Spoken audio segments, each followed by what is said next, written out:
윤석열 대통령에 대한 형사 재판도 본격화됐습니다. 윤 대통령 측은 여전히 비상계엄 선포에 국헌 문란의 목적이 없다 이런 주장을 이어가고 있는데요. 법원은 윤석열 대통령의 내란 우두머리 혐의 사건을 서울중앙지방법원 형사합의 25부에 배당했습니다. 김용현 전 장관 등 내란 중요임무 종사 혐의로 먼저 기소된 계엄 사태 연루자 5명과 같은 재판부입니다. 다음 달 중순쯤 준비 기일을 거친 뒤 3월부터 본격적인 재판이 시작될 것으로 보입니다. 줄곧 공수처의 수사 권한이 없다고 주장해온 윤 대통령 측은 준비 기일부터 불법 수사로 수집된 증거는 무효라는 논리를 펼칠 것으로 예상됩니다.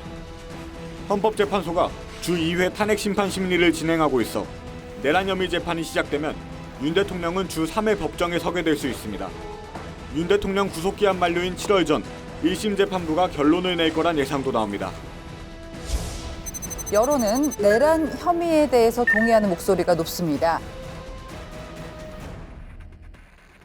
윤 대통령의 형사 재판 어떻게 전망하십니까? 이번에 기소를 한 걸 보니까 내란죄로 기소하지 않았습니까? 직권남용으로 기소 못하고. 근데 원래는 내란죄는 사실 공수처도 그렇고 그다음에 검찰도 그렇고 수사권이 없어요. 경찰이 해야 되는데. 네. 그래서 애초에 직권남용을 해가지고 관련된 사건 그래서 내란죄로 갔는데 진짜 이 부분은 빠져버리고 요거 달랑 남은 거거든요. 그러니까 나무가 있는데 나무는 사라져버리고 과일만. 나무가 사라진다고 그 과일이 자랍니까? 이런 논리가 성립할 수가 있습니다. 그렇기 때문에 그 연장 신청했지 않습니까? 그 기각 한 번이 굉장히 법을 좁게 해석했잖아요. 그런 판사분이 걸리면은 이거 기각될 수도 있어요. 걱정되는 건 요거 하나고요. 하지만은 그럼에도 불구하고 사건의 중요성이라든지 뭐 여러 가지를 고려했을 때 공수처에서 수사하는 거에 대해서 법원에서 인정을 하지 않았습니까? 라고 한다면은 사실은 뭐 유죄가 나올 확률이 엄청나게 높다고 봅니다, 저는. 지금 탄핵 심판 때문에 헌재에 나오셨잖아요. 내란죄와 관련된 거를 다 부인을 했어요. 또 뭐 김용현 전 장관하고 나눈 대화도 제가 받은 느낌은 뭐냐면 이분이 탄핵 심판은 뒤로 밀어놓고 이거는 뭐 피할 도리가 없다. 그 비상계엄 자체는 내란죄가 이거 유죄로 인정되면 중죄 아닙니까? 그러니까 여기 방어를 위해서 해야 되겠는데 자기가 저 불법적인 수사기관인 공수처나 검찰에 가서 수사받을 생각은 없다. 그래서 지금 나와서 헌재에서 공개적으로 하는 발언은 공수처나 검사 수사기관 들으라고 그냥 지금 하고 있는 듯한 얘기. 이거 뭐 탄핵 심판을 방어하기 위한 것이 아니라고 보이거든요. 내란죄와 관련된 거는 수사 절차상의 문제가 저는 더 문제가 될 것 같아요. 재판에 가면. 사실 내용적으로 보면 그 종본격인 사람들이 한두 명이 아니라 굉장히 여러 사람들이 증언을 다 했는데 그거보다 법적 절차를 제대로 밟았느냐가 쟁점이 될 가능성이 좀 있다고 봅니다. 권 의원님, 지금 윤 대통령이 형사재판까지 진행이 되면서 따져보니까 일주일에 3번 재판장에 나와야 돼요. 3번. 윤 대통령이 재판장에 선 모습 어떻게 보고 계세요? 우선 마음이 아프죠. 우리 당의 1호 당원이고 또 저도 윤 대통령이 정말 대통령 당선되기를 바랐고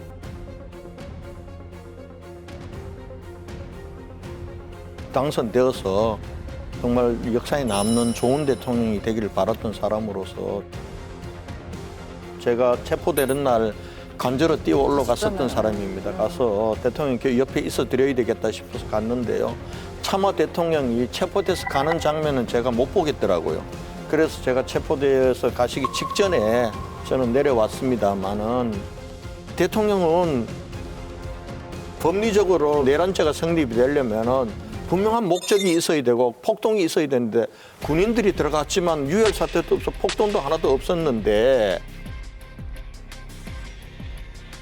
이렇게 주장하시는 거거든요.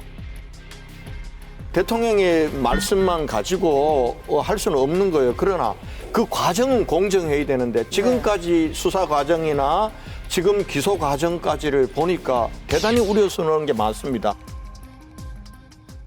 공수처에서 아무 수사 못했잖아요. 결과적으로는 현직 대통령을 체포해서 이 감옥에 보내는 이 일밖에는 못했잖아요. 수사도 못하고 구속 기간도 연장 못하고 그리고는 결국 구속 기소 형태로 넘어갔지 않습니까? 모든 게 합법적이고 정당한 법 질서 위에 있지 않은 거예요. 과연 그러면은 재판부가 이렇게 불법적인 수사와 관련된 이 기록을 가지고 이건 내란죄라고 선고를 할 거냐? 저는 이 부분에서 상당한 의문이 있다고 봅니다. 저는 지금이라도 대통령 불구속 재판으로 가야 된다고 봅니다. 아니 왜 조국 대표 같은 경우는 2심에서 2년 실형이 나왔는데 정당 만들어서 국회의원 출마해서 국회의원 6개월이나 하도록 만들고 현직 대통령은 왜 불구속 재판을 못합니까? 저는 그 이해가 안 되는 거예요.